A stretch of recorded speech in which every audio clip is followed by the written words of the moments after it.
사무엘상 7장 3절에서 6절. 제가 봉독하겠습니다. 사무엘이 이스라엘 온 족속에게 말하여 이르되 만일 너희가 전심으로 여호와께 돌아오려거든 이방 신들과 아스다로봇을 너희 중에서 제거하고 너희 마음을 여호와께로 향하여 그만을 섬기라. 그리하면 너희를 블레셋 사람의 손에서 건져내시리라. 이에 이스라엘 자손이 바알들과 아스다롯을 제거하고 여호와만 섬기니라. 사무엘이 이르되 온 이스라엘은 미스바로 모이라. 내가 너희를 위하여 여호와께 기도하리라 하매 그들이 미스바에 모여 물을 길어 여호와 앞에 붓고 그날 종일 금식하고 거기에서 이르되 우리가 여호와께 범죄하였나이다 하니라. 사무엘이 미스바에서 이스라엘 자손을 다스리니라. 아멘.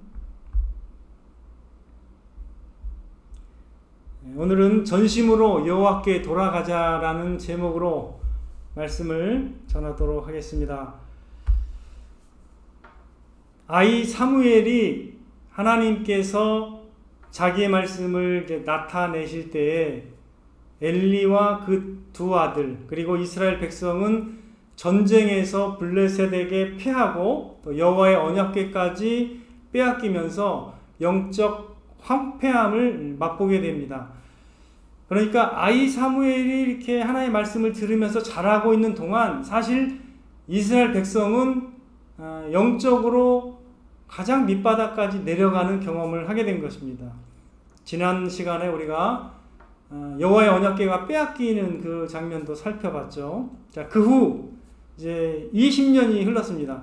이스라엘 백성이 영적으로 바닥을 친 후에 이제 20년이 이제 흘러서 이스라엘이 다시금 영적으로 새롭게 되는 국면을 맞이하게 되는 장면입니다. 그래서 사무엘상 7장은 이스라엘이 영적으로 이제 다시금 개혁하고 회복하는 바로 그 장면입니다. 그래서 이제 사무엘이 이제 아이에서 성인이 돼서 선지자 역할을 이제 하기 시작하는 거죠. 그래서 이제 3절에 이렇게 말합니다. 이스라엘 온 족속에게 만일 너희가 전심으로 여호와께로 돌아오려거든 이방 신들과 아스다롯을 너희 중에서 제거하고 너희 마음을 여호와께로 향하여 그만을 섬기라. 그리하면 너희를 블레셋 사람의 손에서 건져내시리라 라고 이제 이스라엘 백성들에게 말씀을 전하면서 도전하고 있습니다. 그리고 난 후에 이제 온 이스라엘을 미스바로 모이게 해서 그 다음에 하나님 앞에 기도하고 모든 이스라엘 백성들이 같이 이제 종일 금식하면서 또 하나님께 자복하는 영적으로 회개하고 또 개혁을 해나가는 그런 장면이 이제 6절에 나타나 있는 것이죠.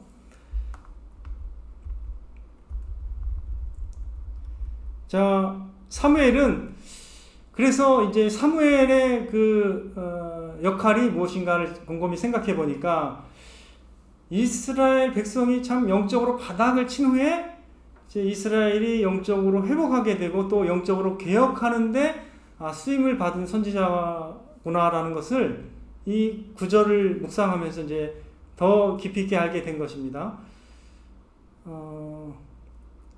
이제 사무엘은 이제 하나님의 뜻을 이제 이들에게 담대하게 전하면서 전심으로 하나님께 돌아오려거든 너희가 이제 우상을 다 제거하고 또 하나님께 돌아오라고 도전하고 있는데 이 장면은 마치 야곱이 창세기 35장에서 이제 내가 하나님께 제단을 쌓으러 베델로 올라가려고 하니까 이제 너희도 정결하게 하고 의복을 바꾸고 뭐 이렇게 새로운 마음으로 하나님께 가자라고 했을 때 모든 야곱의 권속들이 그 이방 신들과 귀고리와 뭐 이런 것들을 다 상수리 안에 나무 아래 묻었다고 했습니다. 그와 같이 이제 어떤 영적 개혁을 여기서도 일으키는 것을 이제 보게 됩니다. 영적인 개혁은 회개에서 비롯되는 것이라는 것을 우리가 역사적으로 사실 알 수가 있는데요. 한국에서 놀라운 영적 부흥을 가져온 것도 길선주 장로의 회개에서 비롯된 것입니다. 이스라엘 백성들이 다시금 하나님 앞에서 또 영적으로 개혁될 때는 항상 회개 운동, 쉽게 말하면 다시금 하나님 앞에 자기의 죄를 자복하면서 하나님께 새롭게 나아가는 그 회개부터 시작하는 것임을 우리가 오늘 본문 말씀에서도 확인할 수가 있는 것입니다. 근데 이제 이렇게 영적으로 준비될 때 사탄이 가만히 있질 않습니다. 이제 전체 이스라엘 백성들이 미스바에 모여서 기도하려고 할 때, 어떻게 됐습니까? 블레셋 사람들이 알고 싸우려고 나옵니다. 오히려 좋은 기회다. 이 사람들이 이제 뭐 다 모였는데 가서 한 방에 치면 우리가 다 이길 수 있을 것이다 생각하고 블레셋 사람들이 이제 그곳으로 미스바로 이제 싸우려고 가까이 나오게 됩니다. 이스라엘 사람들도 그걸 알고 굉장히 두려워 떨었을 것인데 이제 오늘 본문 말씀은 이제 그 두려워하는 장면을 이제 말하고 있지는 않지만 이제 다 모여서 영적으로 갱신하는 것을 이제 보여주고 있는 것이죠.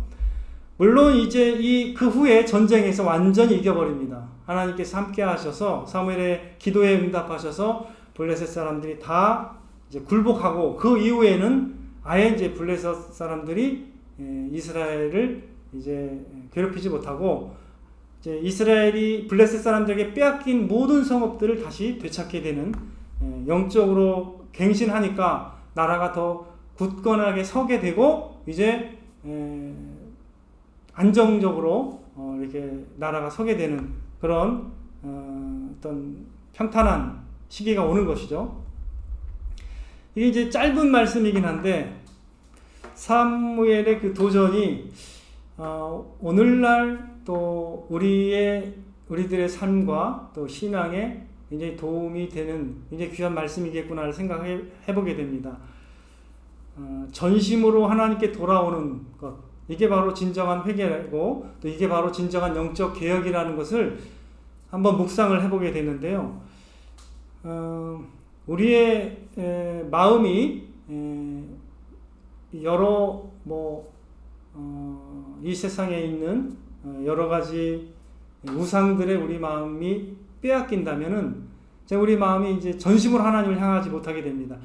근데 이스라엘 역사를 보면 항상 그와 같은 것 같아요. 이게 역사를 보면은 하나님을 섬기다가 하나님을 이제 잘 섬기는 그 지도자나 그런 사람을 만나면 잘 이렇게 하나님을 찾다가 그 다음에 이제 그 사람이 죽으면 이제 시들해지는 걸 보게 되는데 이 사사 시대가 왜 왔냐면 여호수아가 살아있는 동안에는 이스라엘 백성이 하나님을 선택해서 하나님을 잘 따랐습니다. 근데 여호수아가 죽고 난 후에 그 다음에 이제 이방신도 섬기고 또 여호와도 섬기기도 하고 이렇게 왔다 갔다 했습니다. 그래서 그 후에 사사 시대를 거치면서 이스라엘이 영적으로 많이 방황을 하게 된 거죠. 그래서 엘리로 이제 마지막으로 이제 사사가 이제 끝나게 되고 이제 사무엘이 이제 다시금 영적으로 개혁하는 그런 모습을 우리가 보고 있는 것입니다.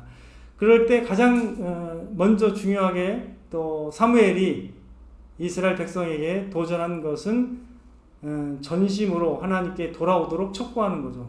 마음을 다해서 하나님께 돌아오고 또 이방 신상을 다 제거하는 것, 그들의 마음 중심에서 그들이 사랑하고 섬기는 대상이 오직 하나님이 되어야 된다는 것을 도전하고 이제 영적 개혁을 일으키고 있는 중입니다. 우리의 신앙 가운데서도 그런 것 같아요. 우리가 이제 복음을 듣고 이제 하나님을 이제 알고 믿고 또 예수님을 믿고 있지만 전심으로 하나님을 구하는 어떤 그 하나님의 계기가 있는 것 같아요. 자, 예를 들어보면 저도 이제 그런 게 있어요. 제가 이제 사실 뭐 부끄러운 얘기지만 우리 여동생이 한 명 있는데 그 여동생에 대해서 이렇게 제가 이렇게 막 너그럽게 사랑하고 관용하지 못한 것 같아요. 예, 좀 이렇게 이기적이라는 생각을 해서 그런 건지 이게 약간 못마땅해 했었는데 결정적으로 사건이 한번 크게 터진 적이 있습니다. 초등학교 6학년 때입니다. 제가 6학년, 걔가 5학년으로 기억이 돼요. 걔가 이제 어떻게 하다 보니까 저한테 욕을 막 해가지고 저가 이제 화가 난 것 같아요. 그래가지고 좀 때렸어요. 때렸는데 마침 싸워서 막 이게 좀 이렇게 얼굴을 그때 뭐 초등학교 6학년이니까 못 모르고 몇 대를 때린 것 같아요. 제가 한 두세 대 막 때렸는데 그때 우리 어머님이 들어오셔가지고 그 싸우는 장면을 보고서 우리 어머님이 쉽게 말하면 이제 그냥 집을 떠나는 것처럼 보였어요. 집을 막 가슴이 아파가지고 집을 떠나고 어디로 가셨는데 우리는 이제 이게 엄청나게 잘못한 거구나라는 걸 깨닫고 쉽게 말하면 우리가 이제 너무나 그러니까 우리가 참 잘못했구나. 우리 어머니가 집을 나갈 정도니까 이거 이렇게 진짜 너무나 이거는 저지르면 안 되는 일을 저질렀구나 이런 생각을 하게 되면서 굉장히 쉽게 말하면 굉장히 마음이 막 저도 이제 다급해지면서 이게 아닌데 잘못했구나라는 생각이 들었어요. 근데 우리 어머님을 찾아보니까 그 교회 그 지하실에 가서 막 울면서 기도하시는 거예요. 근데 그때 동생과 제가 어머님을 찾으러 가서 거기서 어머님이 기도하는 걸 보고서 우리 둘이도 막 울고 막 다시는 그렇게 하지 말자고 하면서 막 그때 회개를 한 것 같아요. 이게 무슨 말씀이냐? 이스라엘이 영적으로 황폐해지면서 바닥을 친 후에야 하나님 앞에서 이게 새롭게 되는 그 회개와 갱신이 일어났는데 저에게 있어서도 동생과 저의 관계에 있어서 바닥을 친 후에야 돌이키는 진짜 회개가 필요하구나.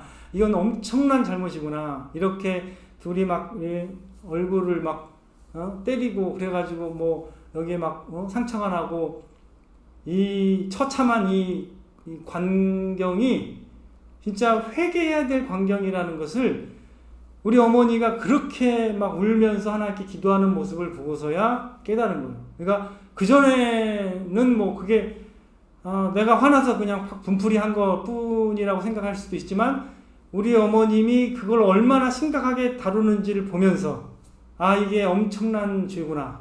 심각한 이 관계에 있어서 아주 최악이구나.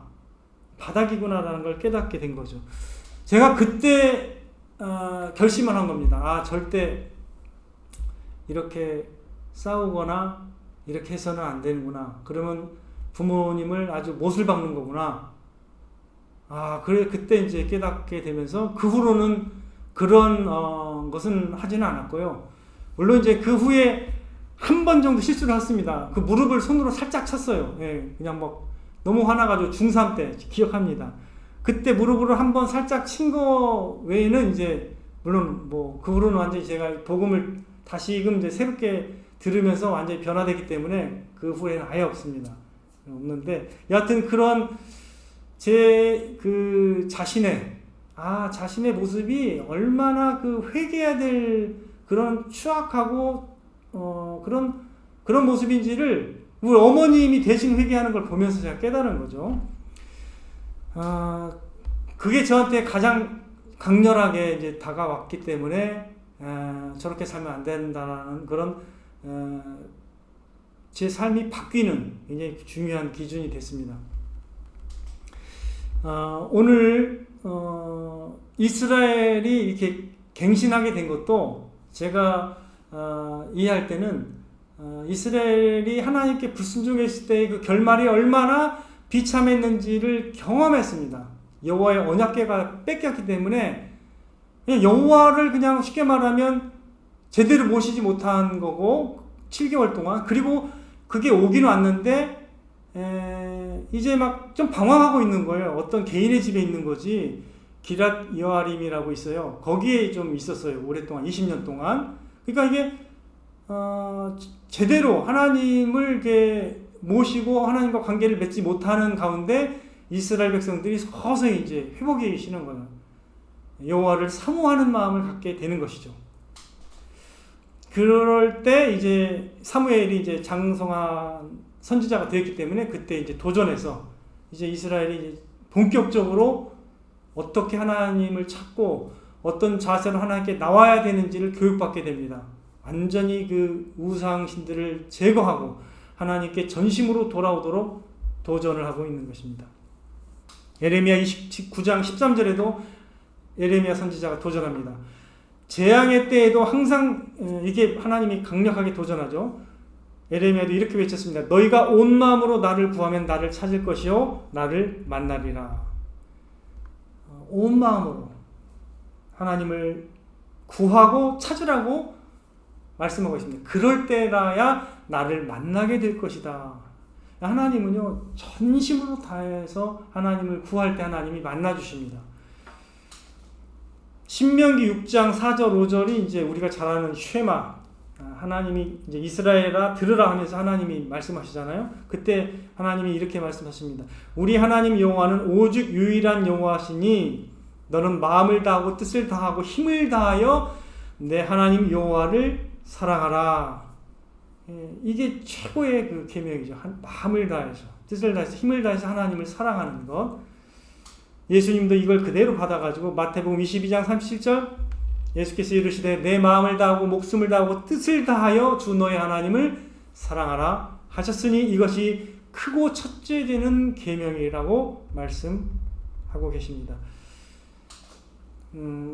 우리 인간들도 이제 관계를 맺을 때 서로의 마음을 어느 정도 이렇게 이해하고 볼 수가 있습니다. 관찰할 수가 있어요. 그러니까 사람의 마음도 사람에게 비쳐요. 이렇게 우리의 마음 상태가 사람에게 비친다면 어찌 우리가 하나님께 반 마음 또는 두 마음 또는 최소한의 마음 또는 우상을 향한 마음을 가지고 나갈 수 있겠습니까? 우리가 하나님을 참으로 사랑하고 기뻐하지 않는다면 우리의 마음은 그것을 결국 하나님께 비치게 될 것입니다. 하나님은 우리의 마음이 하나님을 향해서 활짝 열리기를 바라십니다. 하나님은 우리의 마음을 다해서 또 하나님을 기뻐하고 사랑하기를 원하시는 것입니다. 하나님은 하나님의 마음을 다했을 뿐만 아니라 하나님의 그 아들을 아낌없이 주시기까지 우리를 또 헌신적으로 사랑하시고 또 그 은혜와 또 사랑을 우리에게 베풀어 주셨습니다. 자, 우리가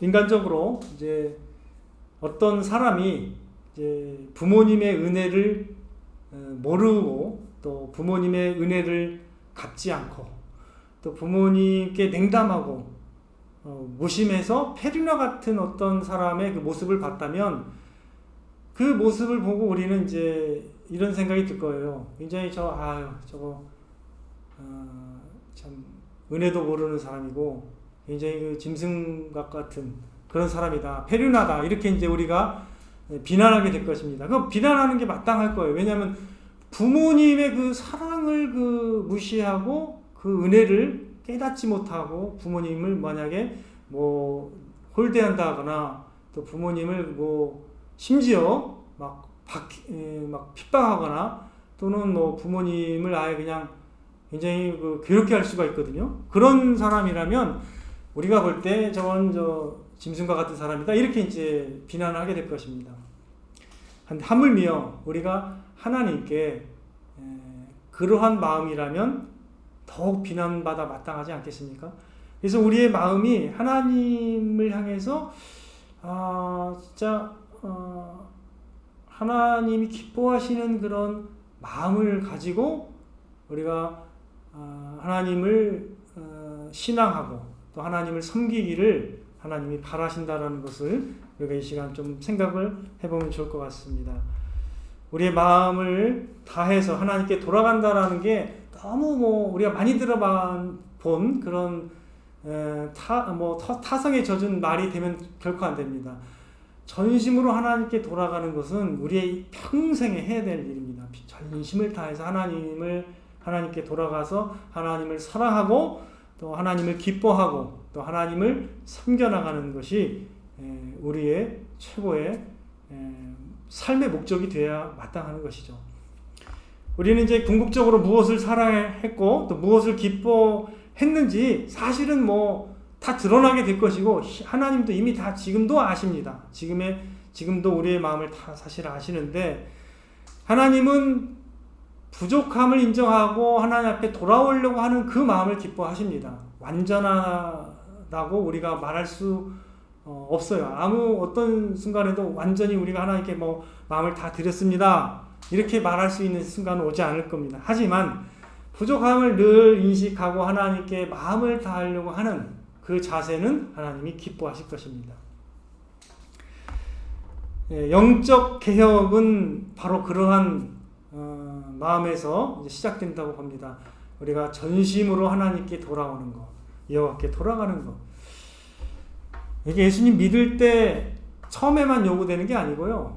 계속 전심으로 하나님께 돌아가는 것이 이거구나라는 걸 깨달으면서 계속 우리의 마음을 하나님께 드리는 그런 시간이 좀 더 깊어질 수 있다고 저는 생각합니다.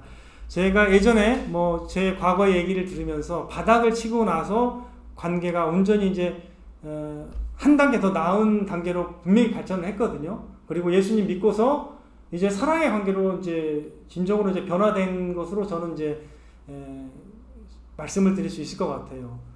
물론 이제 지금도 더 사랑해야 되긴 하지만 그게 완전히 이제 저에게는 큰 영향을 줬어요. 어머님이 대신 회개하고 하나님께 울면서 회개하는 모습 보고서야 제가 이게 아니구나라는 걸 사실 깨달았는데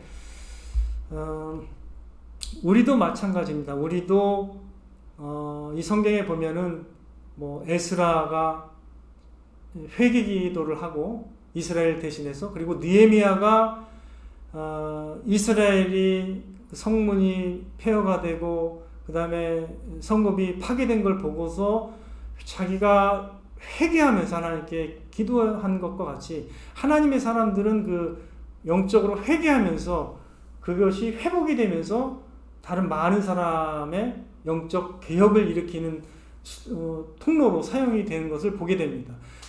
느헤미야도 그랬고 에스라도 그랬습니다. 그리고 여기 있는 사무엘도 영적으로 갱신하는데 굉장히 중요한 역할을 하게 됩니다.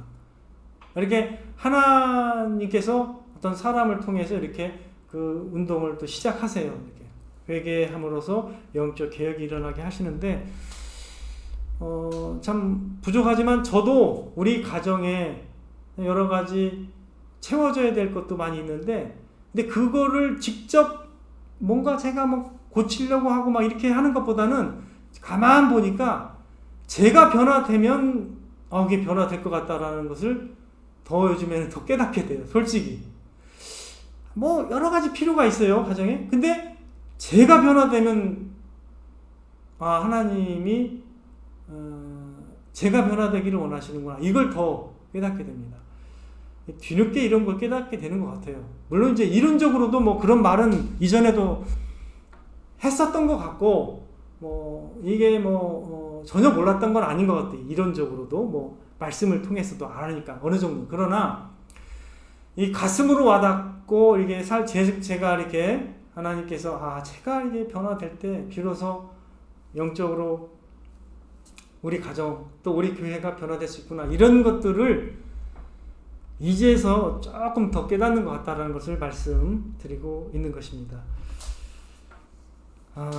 역대상 7장 14절 우리가 잘 아는 말씀이죠. 이 성전을 이렇게 건축하면서 하나님 앞에 기도하는 내용인데 우리 모든 사람에게 해당되는 말씀이에요. 역대상 7장 14절 내 이름으로 일컫는 내 백성이 그들의 악한 길에서 떠나 스스로 낮추고 기도하여 내 얼굴을 구하면 내가 하늘에서 듣고 그들의 주의를 사하고 그들의 땅을 고칠지라. 그러니까 우리가 마음을 낮춰서 하나님의 얼굴을 진짜 구하고 하나님을 전심으로 구하면 하나님이 그 사람도 고치시고 그 땅을 고치게 되시는 거죠. 진정한 영적 개혁과 변화가 하나님을 향한 마음에서 시작된다는 것을 우리가 꼭 기억하시기 바랍니다.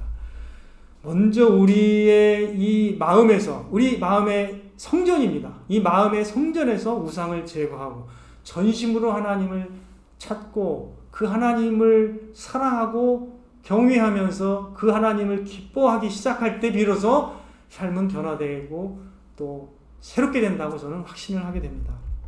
물론 제가 모든 사람이 보기에 그런 것을 다 경험했기 때문에 이렇게 말씀드린 건 아니고, 저도 그와 같은 것을 더 경험해야 되고 또 더 본을 보여야 되는 사람이기 때문에 더 제게 필요한 말씀이라는 걸 또 공감해 주시기를 또 부탁을 드립니다. 우리가 과연 하나님께 전심으로 돌아와서 또 전심으로 하나님을 구하고 마음과 뜻과 힘과 목숨을 다해서 또 하나님을 사랑할 수 있게 해달라고 오늘 이 시간을 좀 특별하게 기도하면 좋을 것 같아요. 하나님 앞에서 우리의 마음을 정직하게 또 살펴나갈 수 있게 하나님 도와주셔서 우리가 겸손히 자백하고 회개하면서 전심으로 하나님께 돌아갈 수 있게 해달라고 우리 단순하게 한번 기도해보면 좋을 것 같아요. 우리의 마음을 하나님 살피사 우리가 우리 마음에 장애물이 있다면 제거해 주시고, 우리 마음에 작은 우상들이 있다면 제거해 주시고, 작은 염려들과 여러 가지 하나님을 구하고 전심으로 사랑하는 것을 방해하는 것들이 있다면 그 문제를 하나님께 내려놓게 해달라고 기도하시고, 이 문제 우리가 마음을 전심으로 하나님을 향하게 해달라고 이렇게 기도하는 것이 진정한 영적 개혁의 저는 시작이 될 수 있다 이렇게 생각을 합니다. 오늘 저와 여러분들이 이런 기도를 한번 중심으로 좀 이따 기도할 때 같이 좀 더 했으면 좋겠습니다. 개인 기도 시간에 이걸 한 5분 정도 좀 더 시간을 더 드릴 테니까 우리가 이 제목을 가지고 더 우리가 합심해서 기도하는 시간을 가지면 좋겠습니다. 자, 이상 제가 이제 오늘 말씀을 이것으로 마치고 이제